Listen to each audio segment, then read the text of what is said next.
Welcome back to Downtime Activities. We are starting another Star Wars RPG campaign. This is the Matthew Erickson Expanded Universe, and we are going to be doing lots of little different other campaigns, hopefully too. Maybe tying a lot of these stories in together at times or in a big way at some point down the road. But this time, instead of a single-player game, it's a two-player game. We have the Gotch Chalks here, Matt and Jocelyn, Maddie G and Jocelyn. And they're going to be playing a two-player campaign using the Star Wars RPG rule system. Review on the channel if you want to know what the system's all about.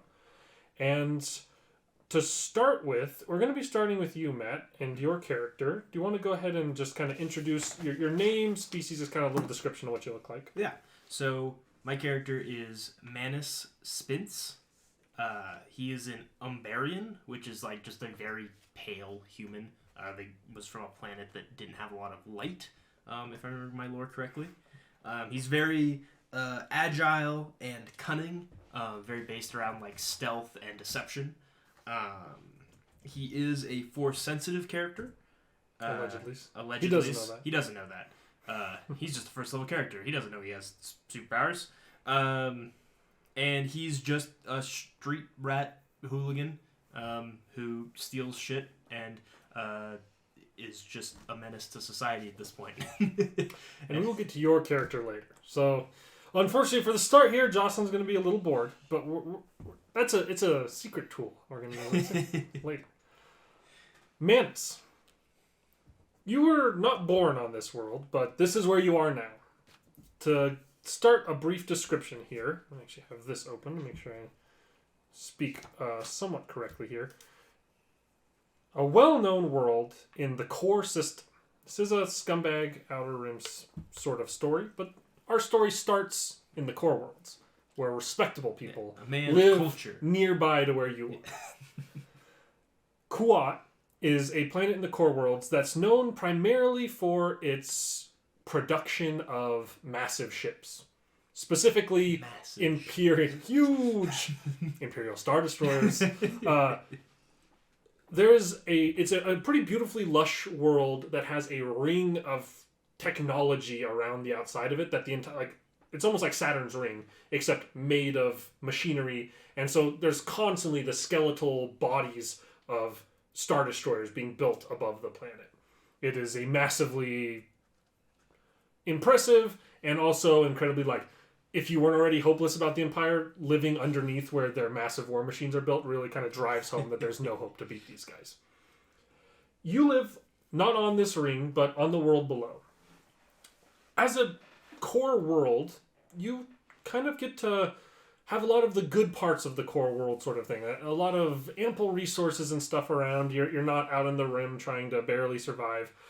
But at the same time, you also have all the negatives that come along with that. The Empire is a heavy presence here because this is one of their most important planets. This is where the war machine is built for their Imperial Navy. And therefore, the world itself is pretty heavily policed. There is a strong stormtrooper presence here. And your entire time here, your upbringing, you've lived here most of your life, has been more or less scraping by and surviving and doing so while avoiding stormtrooper interference with your totally legitimate business dealings. Right. You were raised, more or less, by a female Nautolan, which is the, tentacle dreadlock, like Kit Fisto. Insert picture of Nautolan. Don't do that. I don't want to do that. We didn't insert a picture of Nautolan. Google Nautolan, if you don't know. And her name is Hilma Sundo. She's female.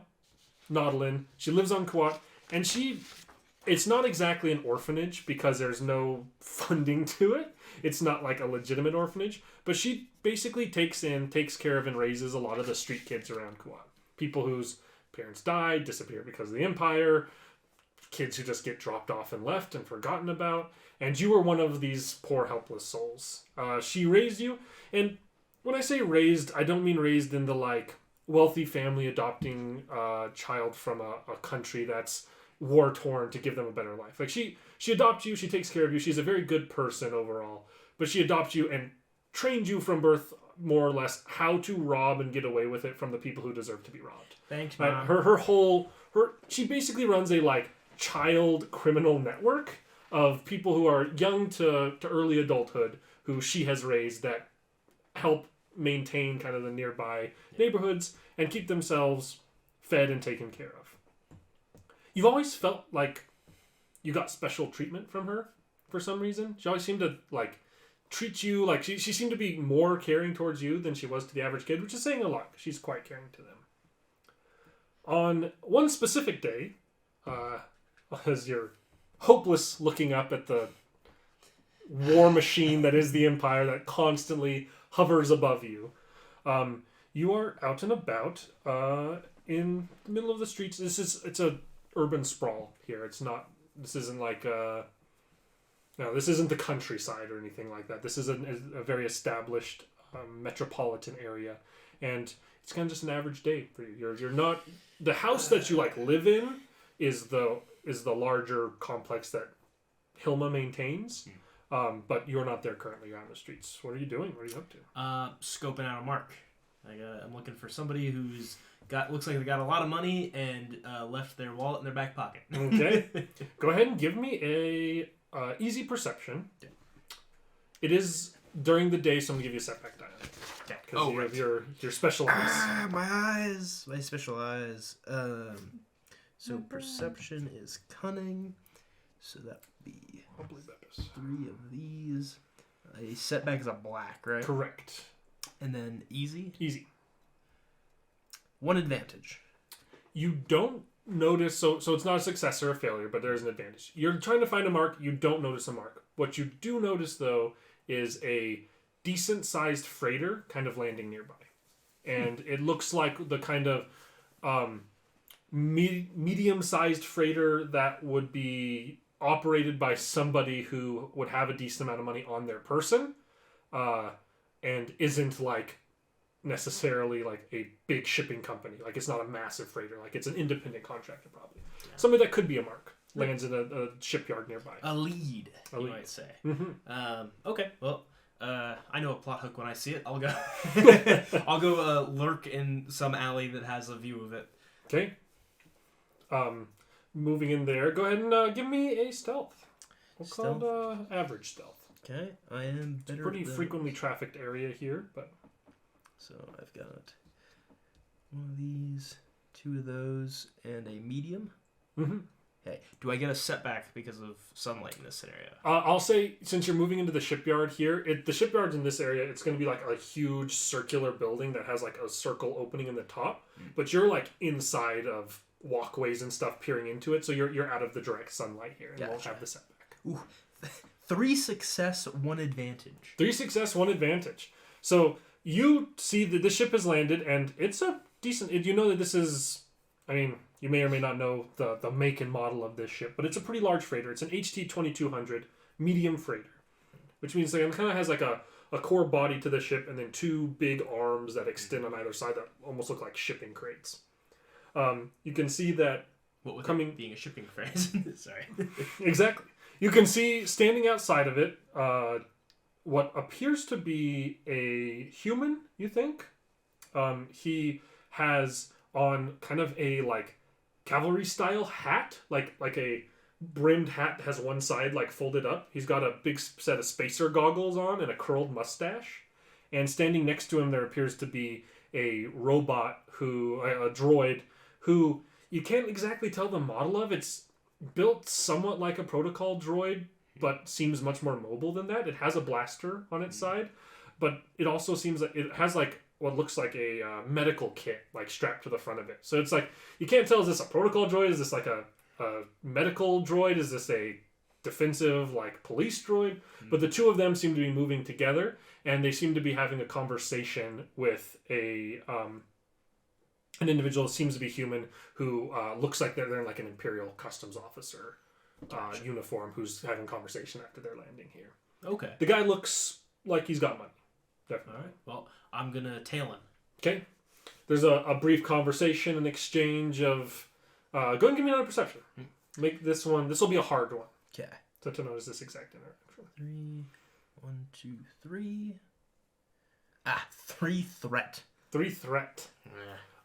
So you do... I'm going to actually say you do kind of notice something, but someone notices you notice something. Yeah. So you can kind of see these people have a bit of like this officer and owner of the ship, assumably, have a kind of back and forth, and there's kind of like this person's like no, and like slips a stack of credits to this officer, and they kind of like they like slide it down the data pad, put it in a pocket, and like nod, and then he turns and goes to the ship, and he like nods, and he like double takes, seeing you notice him, and he's giving you a very stern look.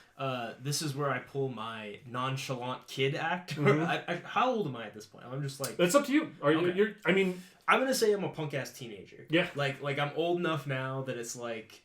I'll say 16. Young enough to make bad decisions, old enough to know better. Exactly. 16. 16. I feel like that's a good in-between ground there where it's like, I can be out and about on my own, but also I need like a place to go back to. Yeah. So I'm just some like punk 16-year-old, and I'm like, I just pull my...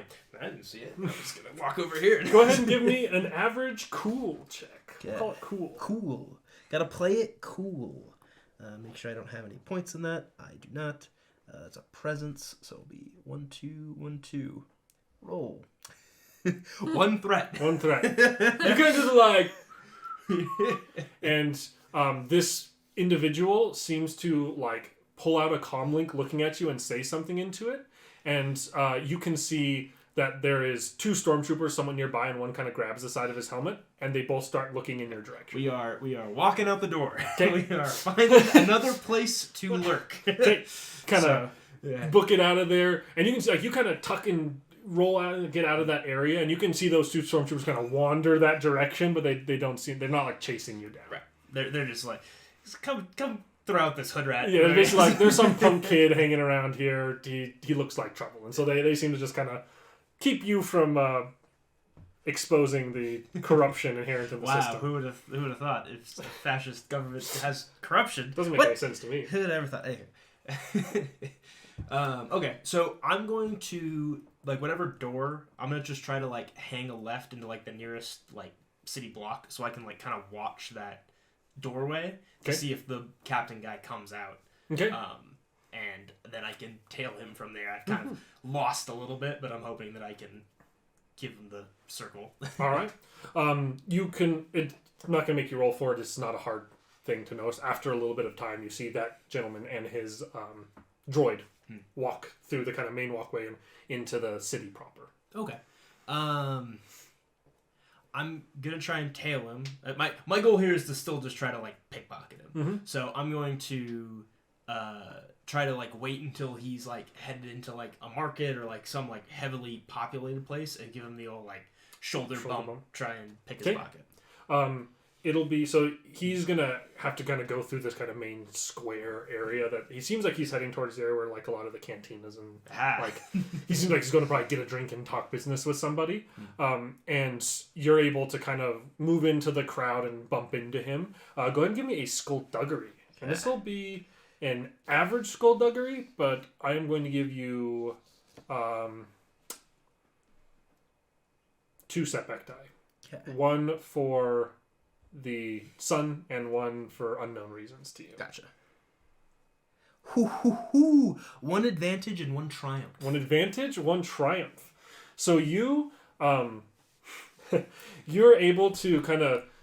What's the advantage? I guess the advantage is that no one else notices you either. I'm just a face in the crowd. Yep, you just disappear, and you seem to have like gotten I got a fistful of something. You got a fistful of something that feels like credits, and you're able to kind of disappear and wander out. And let's look at the score. Yeah, looking at it, there's 100 credits in here. Seems like he basically grabbed his wallet, more or less. Like he had something on his side that had 100 credits. Nice. For a day's work. Yeah, that's pretty good. Okay. Well, first thing I need to do is I'm gonna go buy some lunch.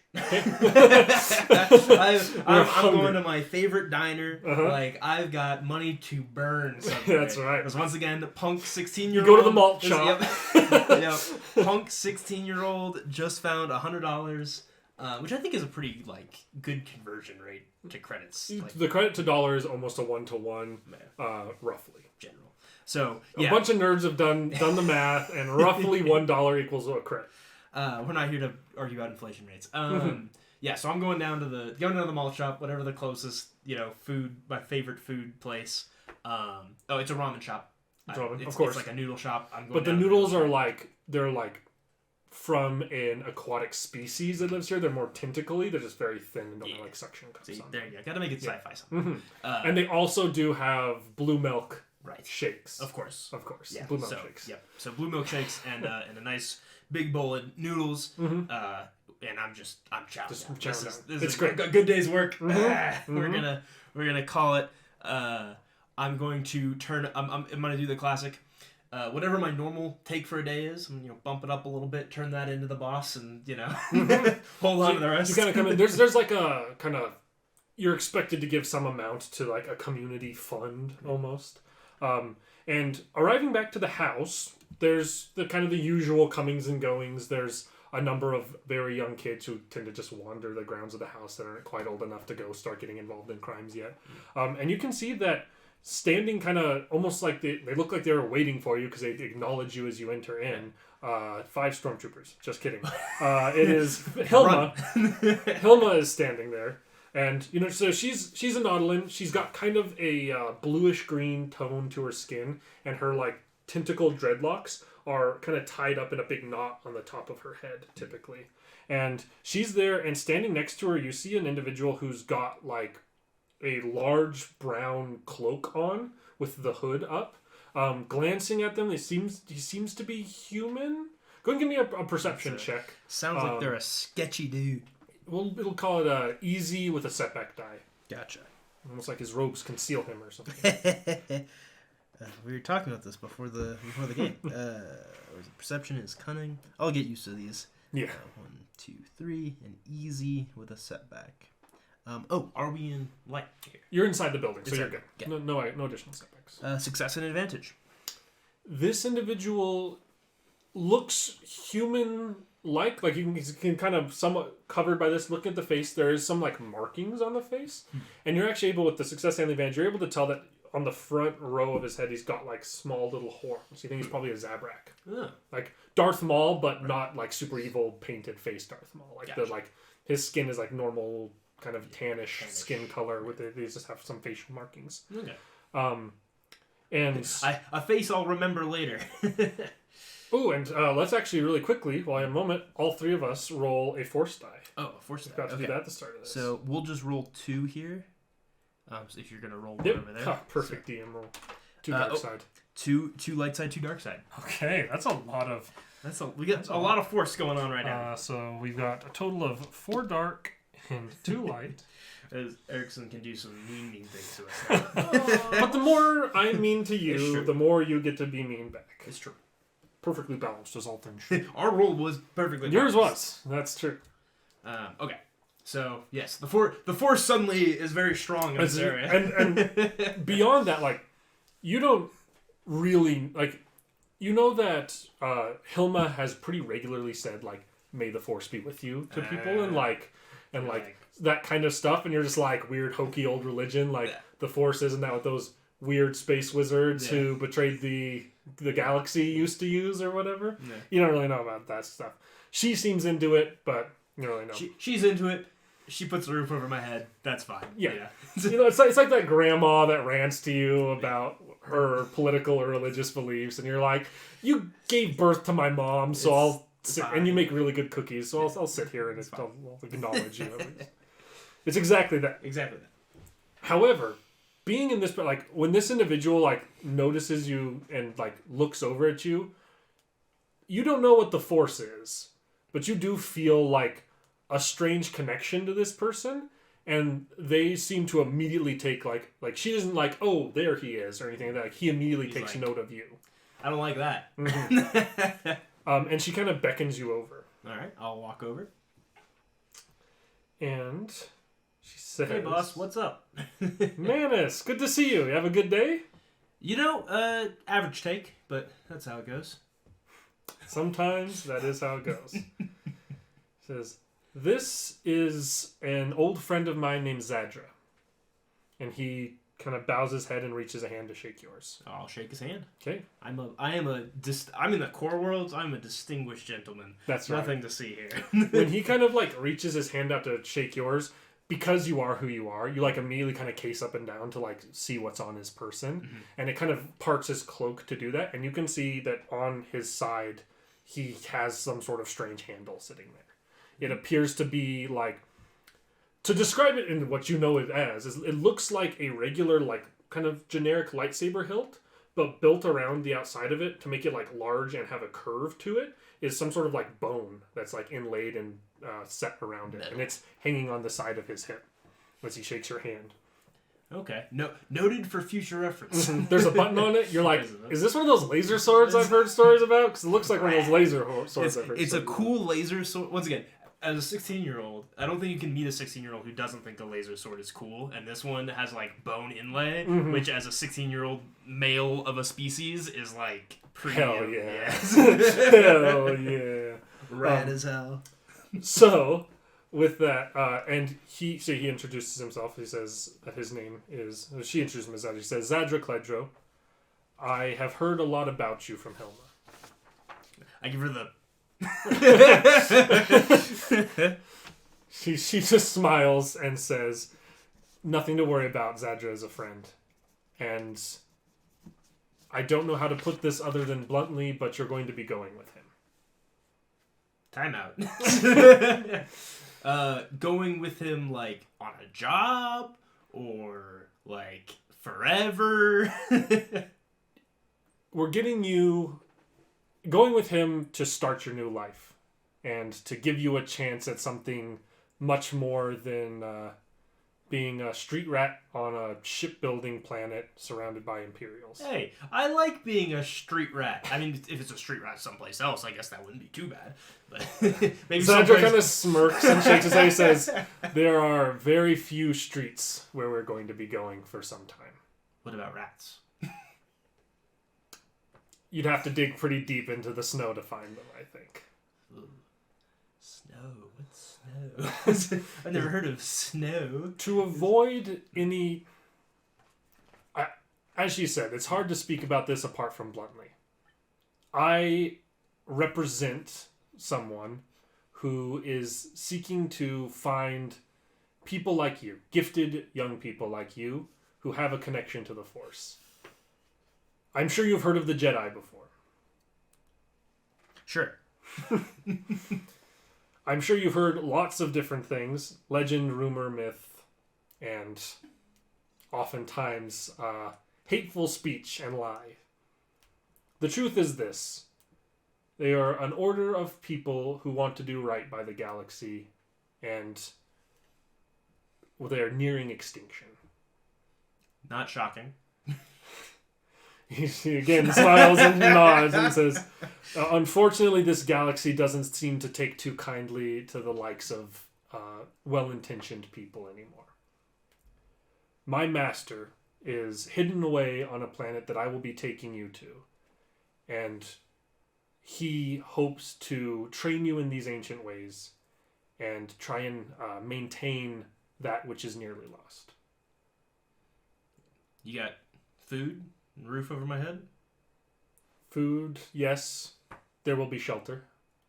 I mean, I guess I can't argue too much with that. If boss believes in you, then I guess that's good enough for me. Helmut gives you like a very serious look at this, and she's like, I've been around a long time, and I've seen... Say that again. Do I get the shoe is coming out? The chocolate back you upside the head. She says that there is a lot of intricacy to the galaxy that very few people know and understand. I've always kept a close eye on you, and I've always seen in you and felt in you what these individuals have, and that is a very close connection to what they call the Force, and that is something that winds through and binds the galaxy together. And it can be a very potent power when you are able to attain and control it. There's good and bad ways that can go, and the galaxy in the state it's in right now is a direct result of the bad ways. I trust him and his master very much, though. His master and I were good friends before everything ended up the way that it is now. Well, color me convinced. I hate to make this so quick and so brief, but... And this is Zadra speaking, not her now. I didn't go with crazy voices for these two. He says, but my very being here on this core planet with such a heavy Imperial presence is pushing our luck.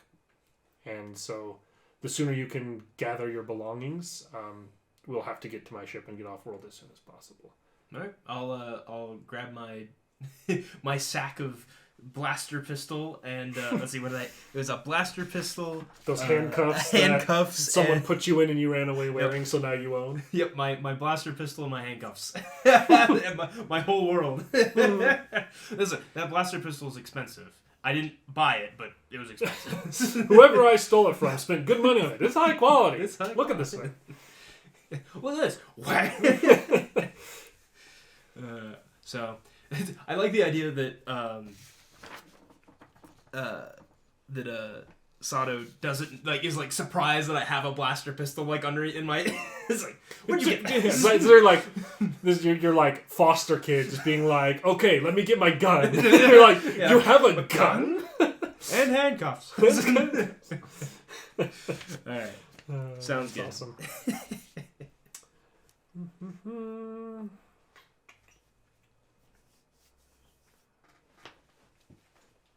Second, let me mark something.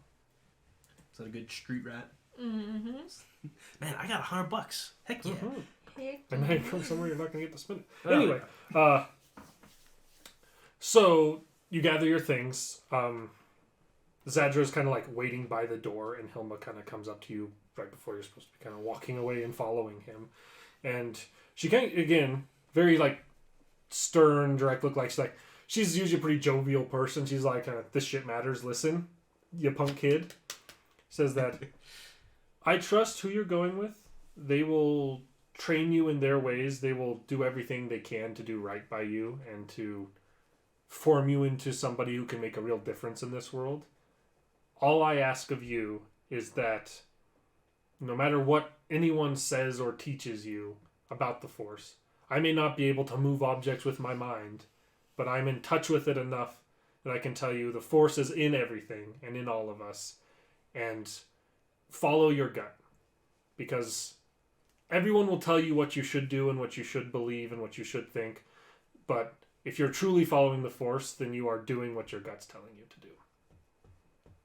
And be careful. Have fun. I can move things with my mind? Focusing Laser on sword? Yeah. Telekinesis? Deal. Once again, who wouldn't take that deal? Oh, yeah. And Zadra kind of beckons you to come with. We're headed to the ship. He says, or I assume he has a ship. My ship has...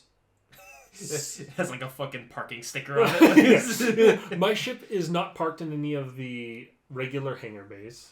And due to the nature of some modification that has been done to it, I am not able to go through directly any Imperial customs areas. It is meant to be hard to find. We have a little bit of a trip ahead of us to get to it. So, keep up. Sounds good. And so he's going to kind of be moving through and then get out of kind of the city area and more into the fairly beautiful, lush surroundings of this world, which are foresty, rivers, stuff like that. And he's moving pretty quick and very agilely. Go ahead and give me a coordination, an average coordination to kind of keep up with him. He's kind of get out of this area and into some of the more natural areas. Let's see. Coordination, I don't have any points in, so it will be 1, 2, 3, 4 with an easy coordination. Average, excuse me. 3 success. 3 success. You're doing a great job of keeping up with him. And he seems to be pretty constantly looking back at you. Like if he does like there's like a particularly weird obstacle to move around, he seems to like intentionally be like pausing and watching you traverse it and kind of seeing your reaction time and stuff like that. He seems almost assessing you as you're following him. So if I tripped and fell on my face, it'd be kind of embarrassing, right? Yeah, the failure there, he might have been like, on second thought, forget. Hey, shove him back. This is not the youngling I'm looking for. Kind of follow, maneuver, weave through this area, and you get to kind of a small clearing in a wooded area on the world after a couple hours of moving outside of the city. And you can see sitting there is a decent-sized little ship. For those out there who want to know what it looks like, it's called the JM 5000 Jumpmaster Long-Range Scout. Oh gosh! So it looks like it's armed. It has like a small amount of firepower. It looks like a small laser cannon on it. But you know enough. Actually, go ahead and give me a Streetwise. Streetwise. An easy Streetwise. Okay, Streetwise is cunning. 1 success, 2 advantage. You can tell that the outside of this is like basically it's kind of painted, or like the outside of the ship is coated in what's called night shadow coating, which is like a coating you can put on ships that makes them harder to detect by scanners and is hella illegal. Right. And you can also, with the advantages, tell that the engines are outfitted with whisper thrust engines, which makes a ship harder to track and find, and are illegal as hell. Both of those things are super illegal to have on your ship, and he seems to have both. Like this ship is not very heavy armed, but seems to be like it's very quiet and very, very quiet literally, and very quiet digitally. Digitally. And as he kind of approaches up, he kind of reaches into his cloak and pulls out a little like hand remote thing and pushes a button on it. You can see like the hanger thing drop on this ship. And then moving into it, it's a fairly roomy interior. It seems like it's something that someone could live in for a number of months with supplies and stuff and be fine with. Somewhat basic interior, but comfortable. You might say Spartan. Spartan. Spartan is a good way to describe it. And there is some separate areas, and he basically like opens a door to a room that has like two sets of bunk beds on either side of it, and says that that's where you'll be staying. Yeah. Do I have roommates? Not yet. I have a feeling we'll have one more before my trip is done. Before I knew to come and pick you up before I left. Master Dagunji told me that I should take a brief soiree to Troideria on my way back, and he doesn't usually give advice like that unless he feels something or he has seen something. Could you spell that for me? The world you're going to? Dagunji? Yes, Master Dagunji is D''Gunji. Dagunji. Gotcha. On my sheet here, I have Sundo, Mom, Zadric, Space Wizard, and then Master Dagunji, Big Space Wizard. Big Space Wizard. Okay, cool. Perfect. And so he says, make yourself at home. Toss my handcuffs on one of the other boxes. And he goes up to kind of the cockpit area of this ship. And looking at it, like, this ship has a lot of monitoring equipment and stuff on it. Like, if you had to guess, you'd say this ship was designed as like a scouting vessel, or like the kind of vessel that early explorers of the galaxy would use to like map the galaxy. Like, it has all sorts of like scanners and long range scanning equipment on it. It seems like the ship is very quiet, very sneaky, and has really powerful sensors to know what's going on around it all the time, but is like lightly armed and armored. Gotcha. Like, he does, the whole point of the ship, it seems, is to be sneaky and not have people see you coming and know when people are coming towards you. Almost like he's trying to avoid attention. Amazing. Who would have thunk? And then for the first time in your memory, you've probably been in a starship before to get to the world you were on, but you don't remember that because of the age you were at the time. You experienced faster than light travel. And it's kind of weird. All of a sudden, you like look out one of the little window things on the side. There's these white lines there, and you're like, "What's going on?" And he takes a hyperspace lane. He's going to kind of be steering. It'll be a little bit of time still because he's going from the inner rim to the outer rim here. But he's going to steer around and get to the world of Toydaria. Oh. Jocelyn, would you like to describe your character for us? Sure. So I'm a Gregorian, and so that's kind of like a Wookiee, except for kind of like a Yeti mix. They're pretty fluffy. They have long fur. So my person is 6'5". It is big old person. It's a girl. I'm 7. That's how old I am. My build is big. I'm big mama. Big mama. Mm-hmm. I have white hair and blue eyes. Nobody fight me about that. Don't fight me. And my name in my tongue is Ho. Ho. But I'm a slave, so my name is Flopsy. They call you Flopsy. They call me Flopsy. And you wear kind of like a metal mask that translates your normal language into Galactic Common. Yes. Similarly, you don't really remember your life before your current one. You live on the planet of Toydaria. And for those who don't know what the planet of Toydaria is, it is a kind of outer rim world that is the homeworld of the Toydarians, or the Toydarians! My tricks don't work on me, only money. That guy, little fly guy with the weird face, ugly. I love that man. Yes. Watto? Watto. Guado. Or Guado. Guado. G. He is a Toydarian. So this is their homeworld. And you are owned by a Toydarian, and his name is Zubi Fablo. And he owns and trains pit fighters. You have been owned by him for as long as you can remember, and been more or less forced to fight in pit fights to earn him money. He's got a kind of heavy that's named Zlilk, who's a Trandoshan.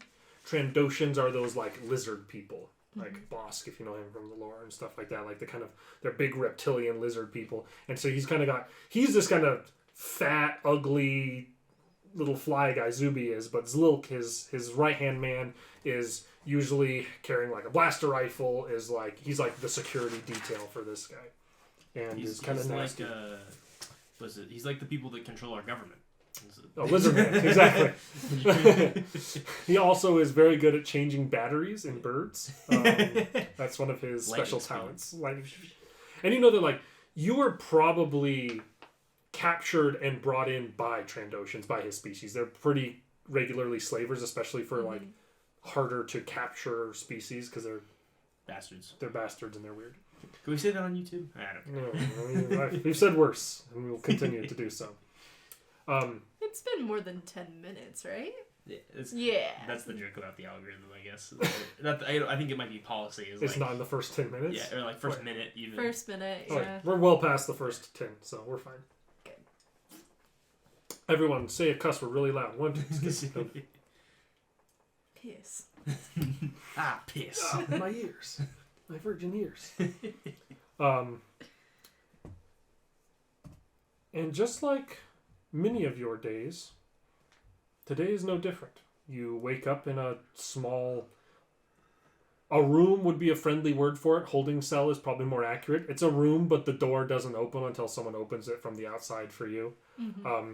You're brought a meal in the morning usually, and your days usually consist of going and fighting in the pit to earn money, or recovering from your most recent fight in the pit, or doing other generic tasks for your owner and master Zubi.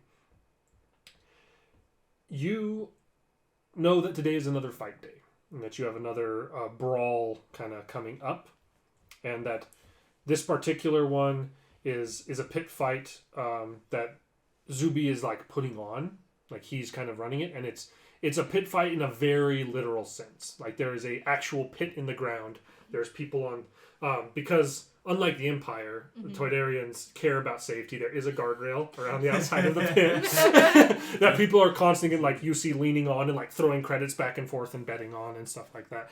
And this one is like a free-for-all between 3 different people, you and 2 others, who are going to be put in the pit at the same time and, like, winner takes all sort of a thing. Okay.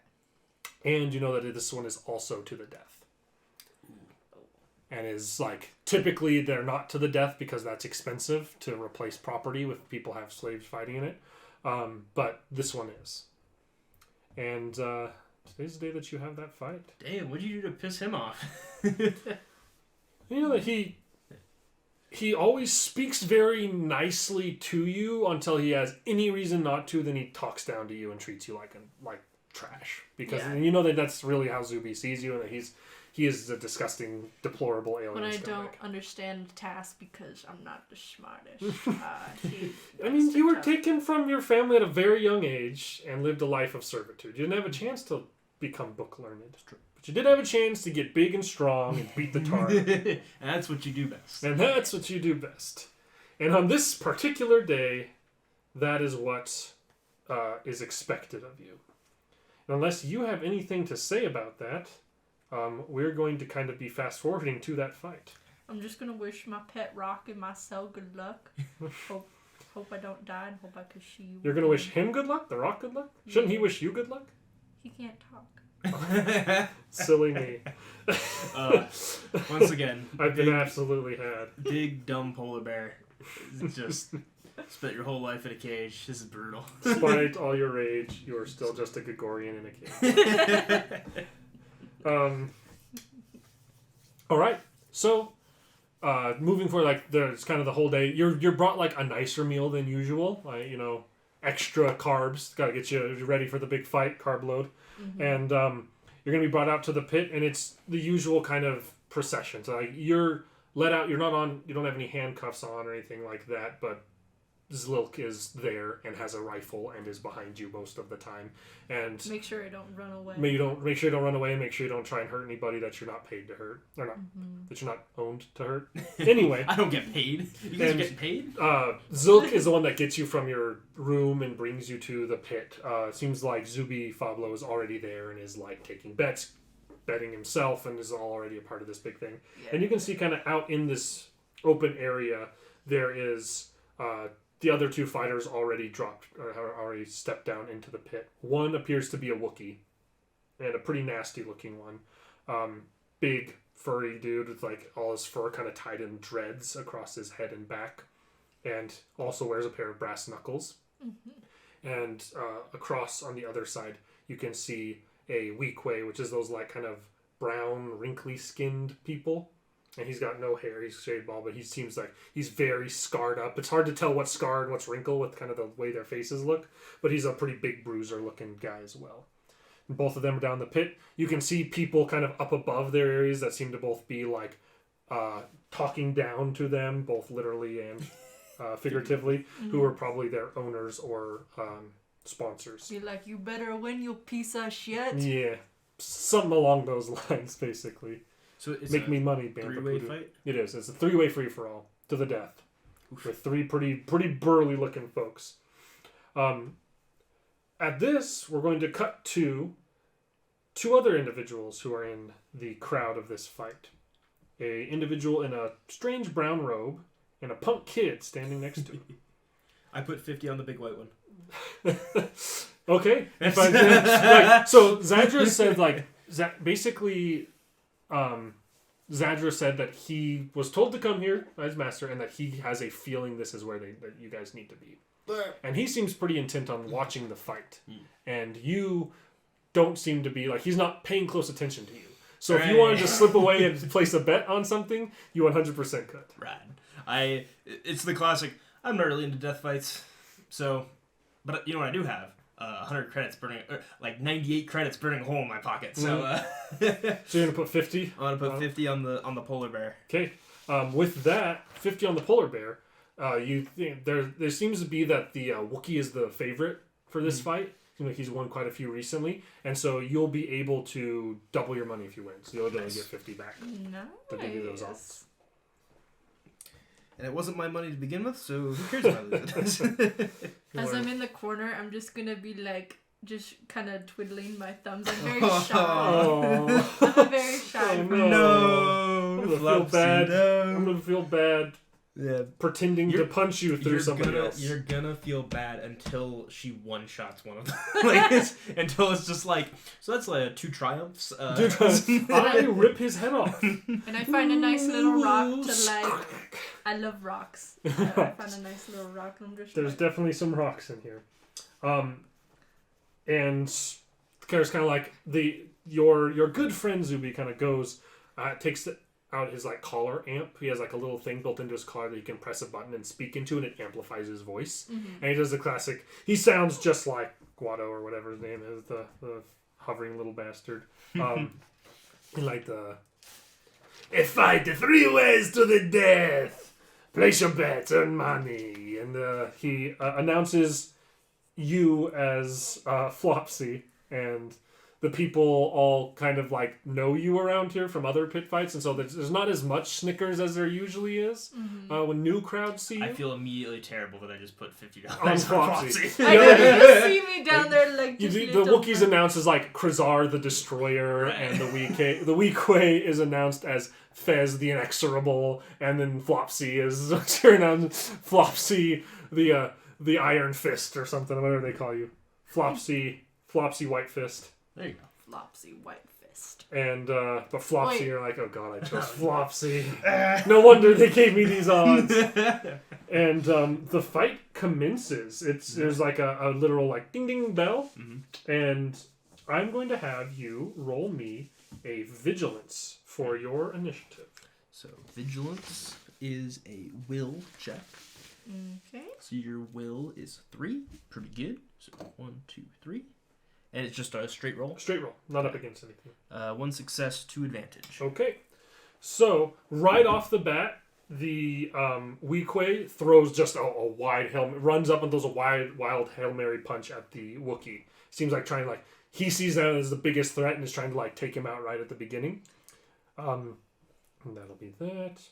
And he actually rings this Wookiee's bell. Like he comes in and he throws a big right hook and it catches the jaw. Like, the Wookiee did not see him moving that fast coming, and it catches John. It doesn't knock the Wookiee out. It doesn't but like you see like it kind of like snaps his neck really hard, and he kind of like turns and looks back and looks very angry. But you are next. Wookiee got last, so you are up. The two of them are next to each other over there. I don't know if I should do something or I should wait till they kill each other. I'm just going to talk to the rock next to me and hope they don't notice me. Okay. You could hold your action for if one of them comes up to you. Yes, I will do that. Okay. I'm super shy. I don't like to start conflict, but I am forced to do these because I am a slave. So, yes. Until they come up to me and start Okay. fighting. They don't approach you. The Wookiee seems very angry about the punch he just took. Yeah. And so you see him turn, and he kind of like grabs with one hand the Weequay by the head, and with the other hand grabs his right arm and rips it off. The Wookiee classic. The Wookiee classic. Rips that arm, and the guy like grabs at it and like starts stumbling over it and falls back, and he just starts bleeding out of that hole. And the Wookiee throws his arm back at him, and the dude's not technically dead, but seems to be dying on the floor. And then the Wookiee looks over at you very angrily, and that's going to be his turn, and it goes back to you. Because the Weequay doesn't get an initiative anymore. I guess I'm going to stand up because I was crouching. Okay. Oh, should you? And standing up, you're about the same height as this Wookiee. You might be like an inch or two taller, but in the mid 6 feet range. Okay. And he's heading over towards me. He's looking at you like he's about to. He hasn't yet. So the way kind of combat, you kind of have 2 actions in combat. You have your action and you have a maneuver. And the maneuver can be used to move. It can be used for other things later on. But mainly for you, it's going to be to move. You can use it to like aim your blaster to be better shooting it and stuff like that as well. Okay. But you don't have a blaster. So I guess I'll put my new friend down and put up my fists, and you can see that I have brass knuckles. Mm-hmm. Mhm. And I have a bunch of scarring on my little tootsies and my little paws. Your poor little hands. Once again, you say this like she's just like Not you're about so- to just go you're- beat yeah. the tar out of it. Sorry, take the suspense out of Oh. it. Yeah, I'll start charging at him and Okay, Give him a. give him a punch. give him So a go ahead and punch. give me. It'll be easy because you're going to be right next to him, and it'll be your brawl. So you've got 4 brawn and 2 brawl. So it'll be 2 green, 2 yellow, and a purple. The 3 success, 1 advantage. Okay. If you want to look at the how to spend advantage, you can spend that. So the 3 success with your 4 brawn and your brass knuckles will be a total of 8. He will soak.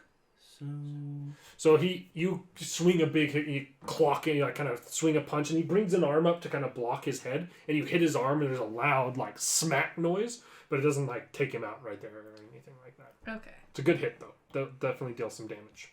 So you've got critical injury is part of is like 4, right? Is that what the You have to spend amount Yeah. equal to the crit of the Gotcha. weapon you're using, so she's not gonna be able to crit. and your item quality? It's 3, right? For the dazed. It is. Yeah. But So, no, she has to spend 2 advantage to activate that activate. dazed. Okay. Okay. So in that case, there isn't really a ton you can do. It does say you can add a boost to the next allied active character's check. Can that allied character be yourself? There's one for yourself. Oh. I think you have to spend 2 to do it to yourself. Makes sense.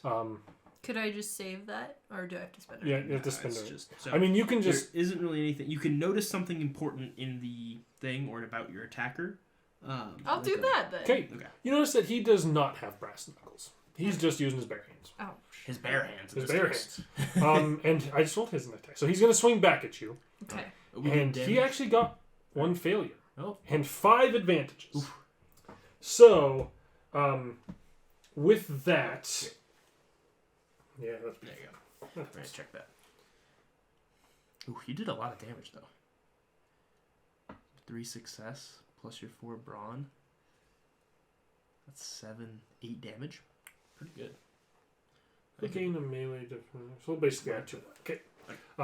So he like heaves both his hands up in the air and swings them down on you, and like you are just swinging at him. So like he should have you like dead to rights below him, but you like duck underneath at just the right moment and it swings into misses. And you notice Zadra like watch this and kind of like, like that reaction time was very good. But he kind of immediately recovers into kind of a defensive stance, and it's going to be harder for you to hit him. So go ahead and roll your punch back. All right. And there will be 2 setback dice. Setback. There we go. You want to hit the button? Yeah, so I roll. Roll. Another punch. Oh. That's 2 success, 3 advantage, and a triumph. Okay. So you can daze him with your advantage. Mm-hmm. Triumph, you can upgrade the difficulty of their next check. You can do something vital, such as shooting the controls of a nearby blaster. It's not super helpful. Upgrade any allied character's next check, including that of the current active character. So you can make it harder for him to hit you. Yeah, let's do that Okay. one. So it's going to be Upgrade. upgraded to hit her next round. Sounds good. But it also 2 success plus 4 brawn, plus 1 weapon damage. That's another 7. Another 7. Okay. He seems and to be he's dazed. he seems to be gets pretty stocky, so he absorbs a decent amount of that punch again. Because similar to you, he's got a lot of brawn. Yeah. But the days definitely land, so that'll be a setback die on all of his stuff. Nice.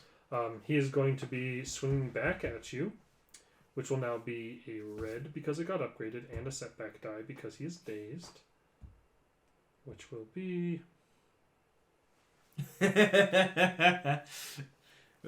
no success, 6 advantages. He's very good at rolling advantage. I remember.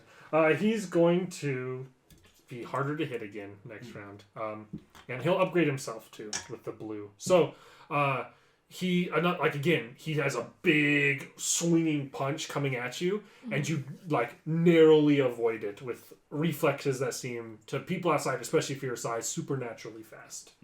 And then it's going to be your turn. All right. So It'll just be one of those black setback dice. okay, so we can just tap that to get rid of it. I wish the rock good luck. It gave me so See, much. there you go.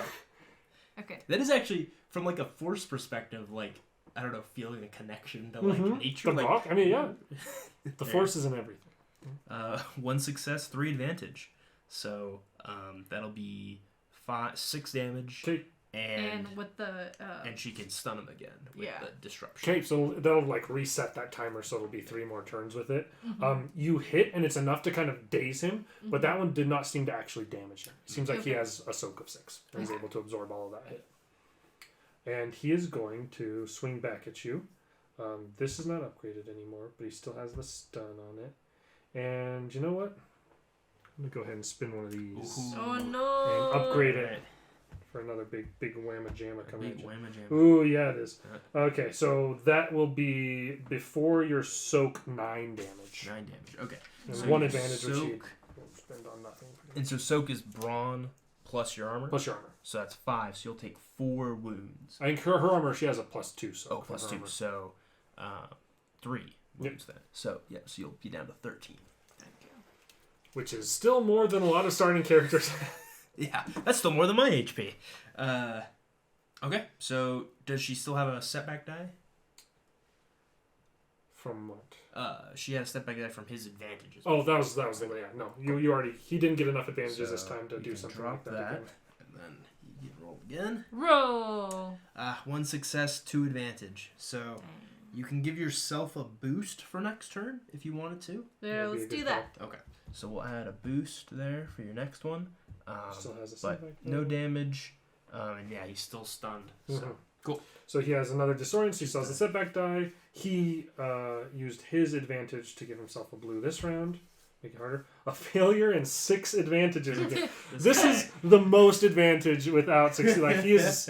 That's insane. It's very thematic though, because once again you like with supernatural speed avoid this swinging arm of this huge Wookiee, and he's going to make it. He's going to do that thing where he makes it harder for you to hit. So it's going to be that check. Upgrade the purple to a red Purple to a red. and give a setback die. And a setback die. Okay. Okay. Roll. 2 success, 2 advantage, 1 triumph. All right. So, I think that's enough. Does a triumph count? You can use the as triumph for the critical injury. I critical believe. injury. Yes, let's So do it'll that. be a critical injury, and then it's 2, 6, 7 damage. Okay. I forgot that Brawn also does soak, and I was like, oof. Alternate. I want the original. No, I don't want antivirus software. The classic. Oof, and that was through 2 failures as well, on the setback die and the difficulty. So that was pretty good.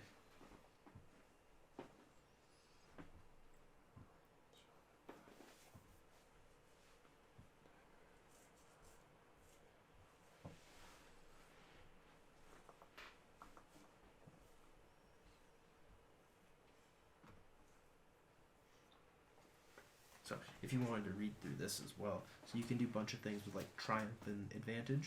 Find the critical injury. Too. So for this instance, we're using the critical injury. So you're like gonna injure him in some way that'll make him like worse for the rest of the combat. Yes. But you can also do things like gain a melee or range defense. So it makes it like you can shrug off 1 more success. Or you can force them to like drop a weapon. So if like they have a blaster and you're like, get that out of here. That. And then, yeah, stuff we talked about, like you can make it harder, you can upgrade the difficulty, or lower the difficulty for somebody that's on your team, or yourself. So, Nice. Triumph has lots of neat things. D100. Do you want a Denny Super Okay. Slam? So go ahead and roll me a D100. Alright, D100. So, roll. 38. 38. Oh, sorry, I should have let you. Yeah. Wait. Let me. Jocelyn wants to roll it. Sorry.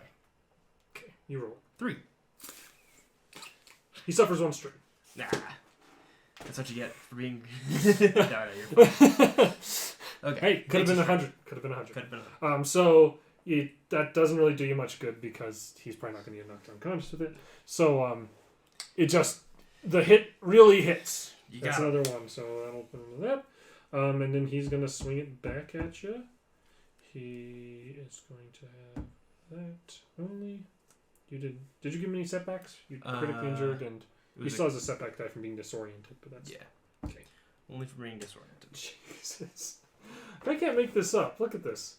2 advantages. So All that once dice. again, that supernatural like speed dodge for your size as he swings a fist out at you, and he'll spend the 2 advantages to give himself a blue. And the crowd is just oohing and ahhing. Yeah.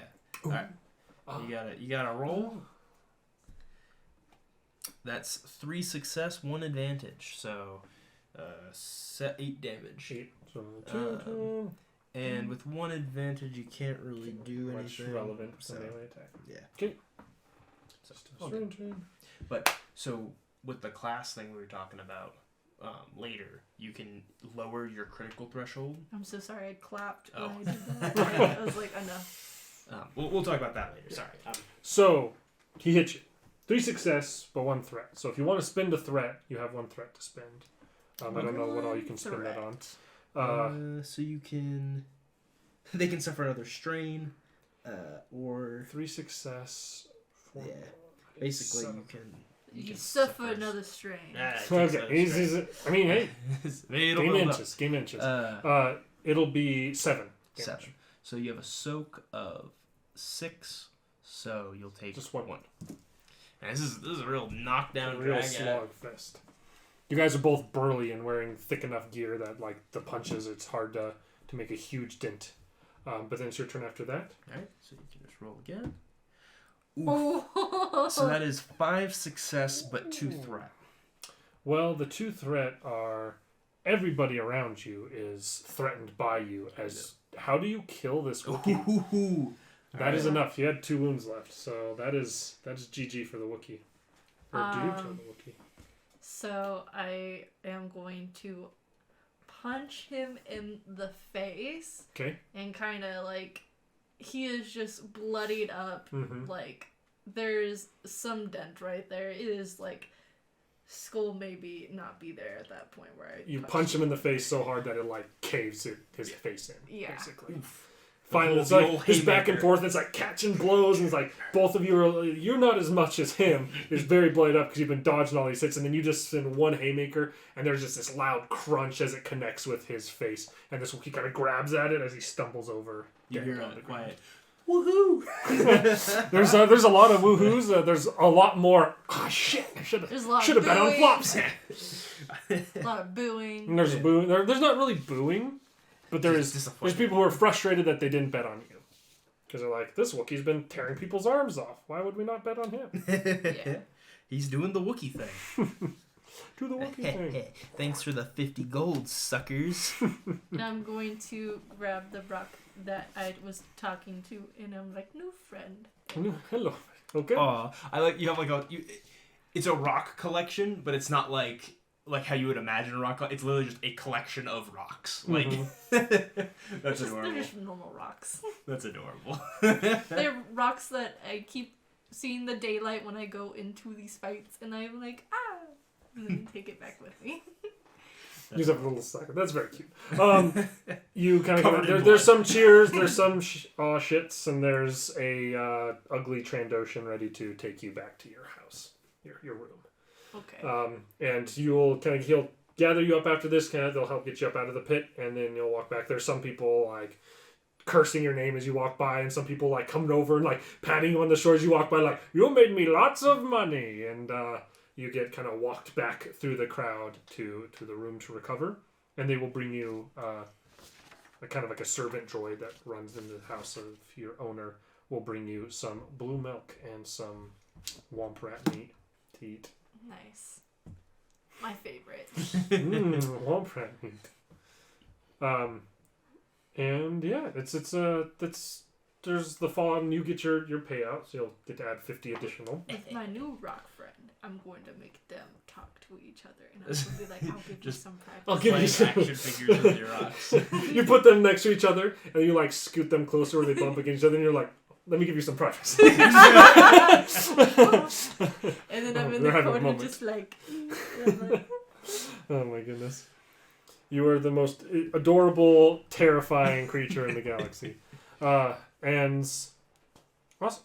So Zadra, speaking to you, is like, I believe that this Flopsy has a similar gift to what you do. The way that she was avoiding those big I'm good at swinging avoiding hits. things. So that is the force moving through you. It is very, very clearly, very evidently there inside of that creature. The question is how to bring her along as well. Well, it said in the do they have like pamphlets like with Sure. it's like it says it's a slave fight, so maybe you could just buy her. I have a hard time believing I'll be able to afford her. Yeah. Well, we could always do like a jailbreak. Allegedly. I think that may be our best option.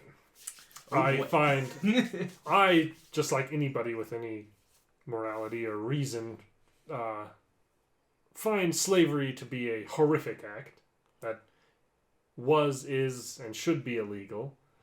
And freeing this individual for a better life is the right thing to do. I can get behind that. If I know anything about scumbags, though, I bet her owner's going to be getting hammered at the cantina. So It's a pretty astute observation there. Victorious Victorious scumbags tend to get drunk after they're victorious. What do you think we should do here? How should we go about this? I mean, I would just try to get the keys off of whoever has the keys and wait till they're all passed out and then not just open as many doors so that they can't be like, hey, they got Flopsy. Just be like, hey, everybody's gone. seems like the easiest, or what makes the most sense to me. You know, you don't want to go and fight a whole crew of slavers. You want to do what you need to do. Get keys, kind of solves that whole problem. The trick is I don't know who has the keys, so that'd be goal number one. I'm sure we can track down where the living quarters of the owner of Flopsy is. From there, I believe it'll be on us to get you in there to get the door open. And I could most certainly keep anyone else guarding them busy. Sounds like a plan, boss. And go ahead and give me a charm Charm. or negotiation. Okay. Either way, Either way, still basically what I'm at. it'll be easy. Just asking around to find where to go to where this particular Toydarian lives. I do get a boost to this because of my Umbarian special eyes. Oh, Very specialized. 2 success, but 1 threat. 2 success, 1 threat. You ask around. It takes you a little bit of time to ask around, and somebody eventually gives you the answer, but says that I'd be careful picking a fight with this individual if you're trying to or robbing them. He's got quite a bit of pull around here. Because you're a punk kid asking where his house is. Fair enough. Says, and if from what I've seen, you've been asking around quite a bit, and I wouldn't be surprised if that will make its way back to him. So be careful. Fair enough. With whatever your plan is, I'm sure legitimate and... legitimate business. I'm sure you trying mean to sell him no Girl Scout ill will. cookies. Yeah, exactly.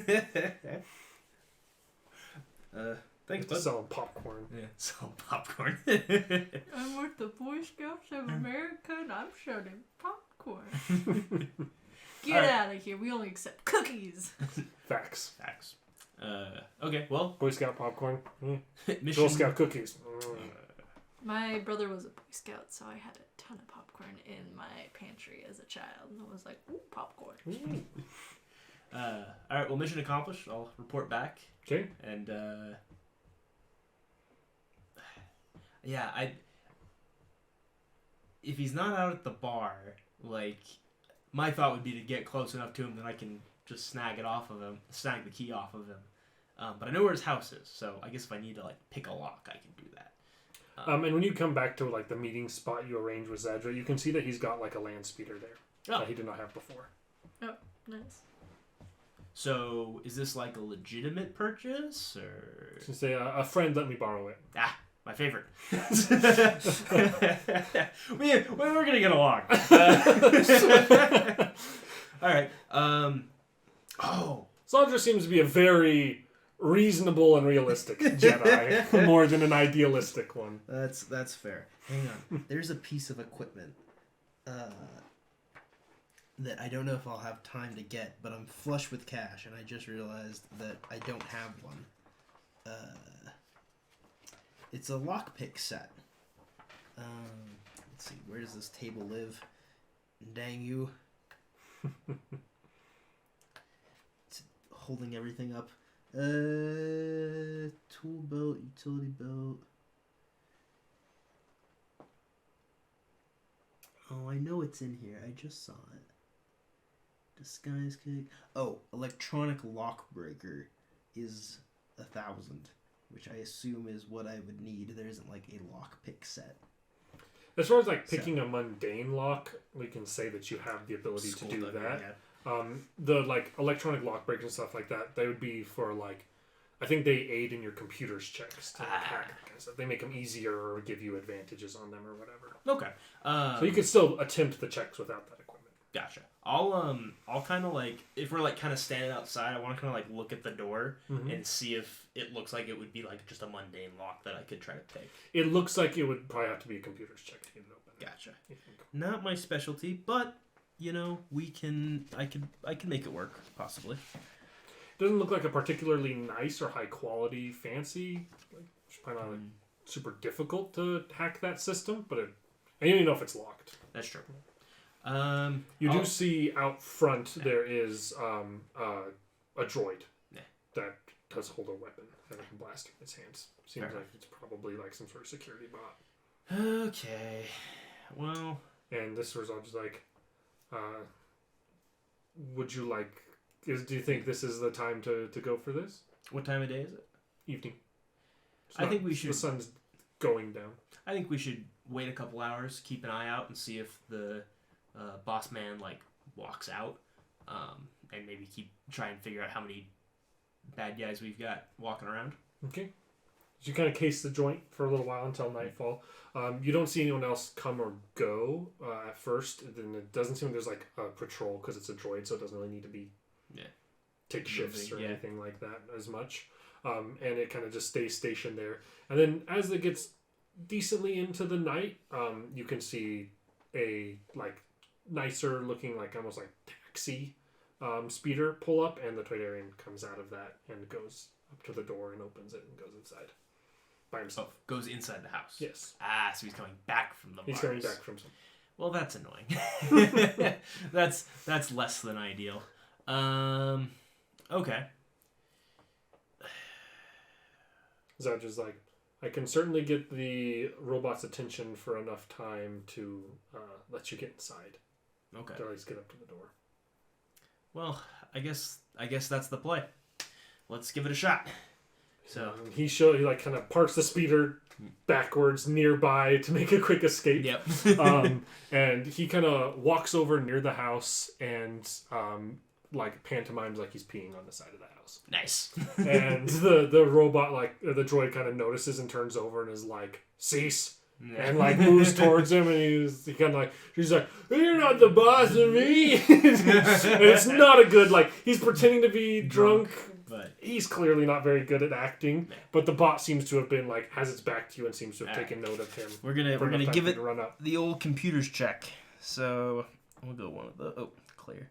One of those, and then what's my difficulty? It'll be an easy computer's check. Yeah. It's not a high end. Oof.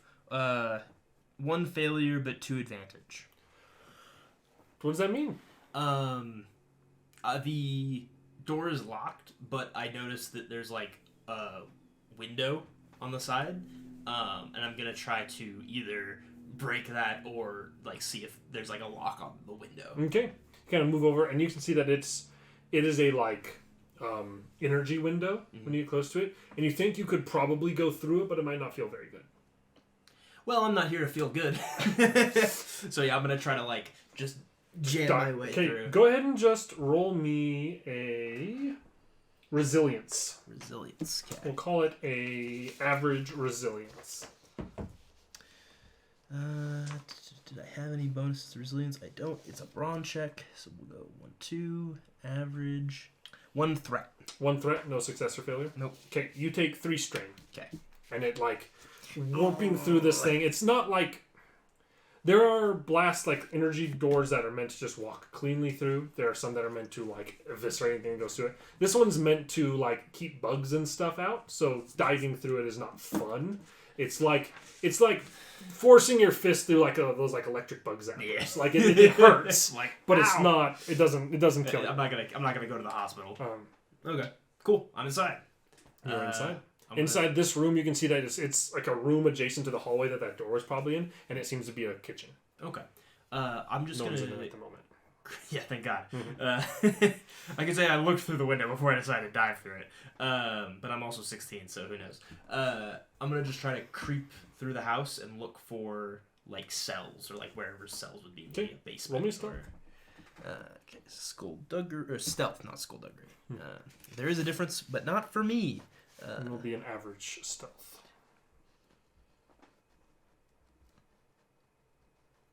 Oof, 1 failure. So you're kind of moving through looking for these, and as you kind of step around a corner, like you look down one way, look down the other as a kind of a T junction, and you can see what clearly is like there's a door that has like a console thing on the front of it that seems like that would open and close it. That probably would keep it locked. Mm-hmm. You're like, that might be a jail cell. Mm-hmm. And then you hear stop from the other side you just looked, and snapping back you can see the Trandoshan standing at the end of the hallway. He looks pissed. This is the bug man? Not the bugman. Oh. Not the Toydarian. Yeah. The Trandoshan. He's the like big lizard man. Uh-oh. And his blaster is currently like on a strap on his back, and he's just not like reaching for it, but he immediately starts moving towards you quickly. Okay. I'm going to... Unfortunately, this is not what my character is good at.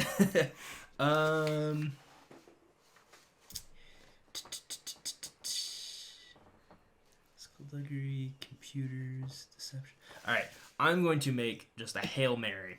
Okay. And I'm going to try to get the computer like door. Run over to the door and get open. Okay, give me an easy computers check. Yeah. As you get up to it. It's more just because of the duress that you're actually having to make a check. Gotcha. 2 success, 1 threat. Okay.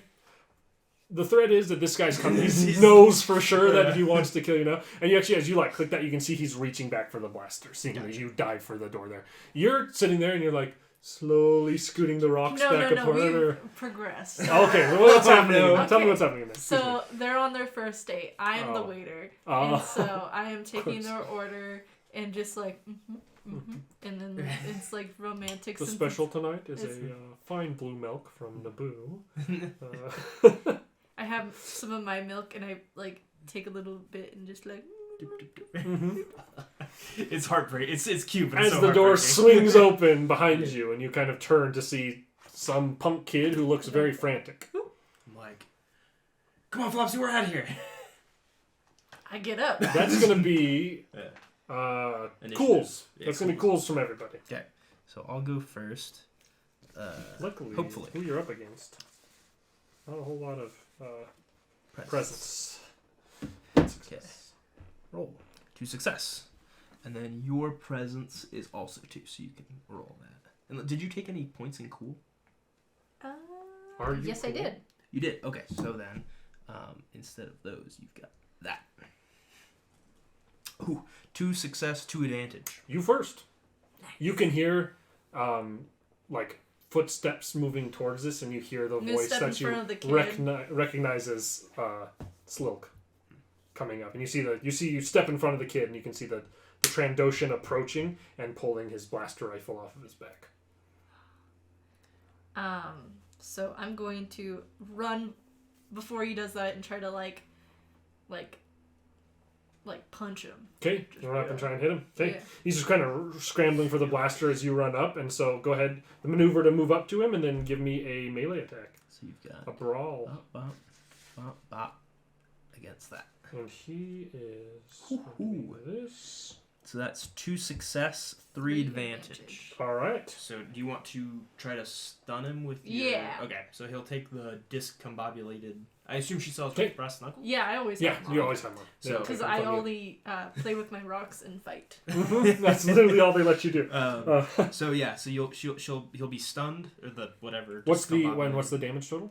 Damage total is 4, 6, 7. 7. So he soaks a decent amount of it, but still takes a wound, and he gets like just crack him in the face. He like grabs the side of his face and looks very angrily at you. And then it's your turn technically before him. He only got 1 success. Okay. So they're right up in it fighting. He still seems to be grabbing for his blaster. I'm going to like try to take his blaster away from him. Run up and grab it. Can I- Okay. can I try to do that? Go ahead and give me a. We'll call it athletics. It'll be opposed athletics. Okay. Athletics. I'm not very brawny, but sometimes you gotta do what you gotta do. So we're gonna athletics. So I'll make it. It'll be 3 difficulty. It'll be hard. Okay. That'll just be how. We, Oof. 1 failure. One fair. So you kind of run up and try and grab it, and he just kind of elbows you up against the wall, and it's going to be his turn after that maneuver. He's going to pull the rifle out, and he's going to try and shoot you. It is he's going to try and shoot you since you're right Punching him. here. He's going to try and stun you Yep. because you're Money. property. Yeah. He will not do that for you, but it'll be more difficult because you're engaged. So he is going to. What's his? Ranged heavy. Oh, he's pretty freaking good at it. But it'll be against 3 of those. And 2 failures, 4 advantages.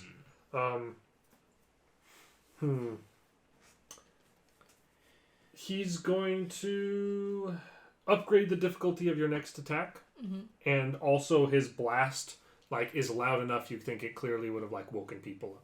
As he tries to stun, it goes past you, but the noise of it you think maybe has alerted other people around here. All right. So then, back to the top.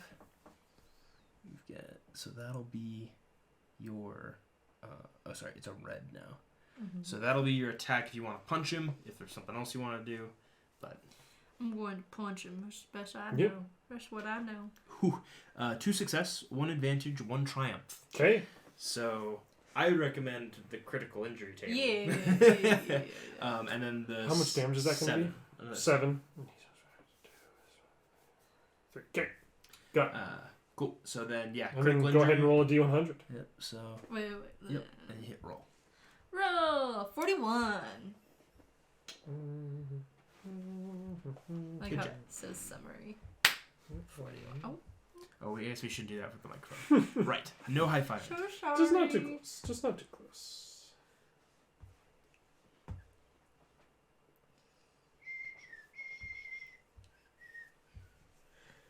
There we go. What was the number? 41. 41. You knock him prone, and he takes a streak. Ooh. As he's bowled over. You kind of just slam him, and he tumbles back onto his back and knocks the wind out of him. Okay. That's the end of my turn, right?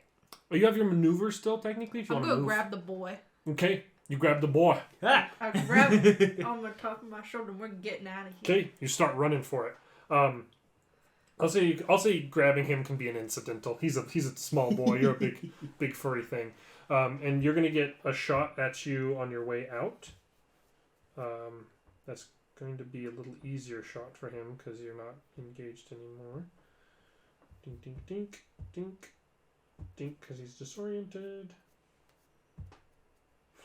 Not a good roll though. 1 advantage.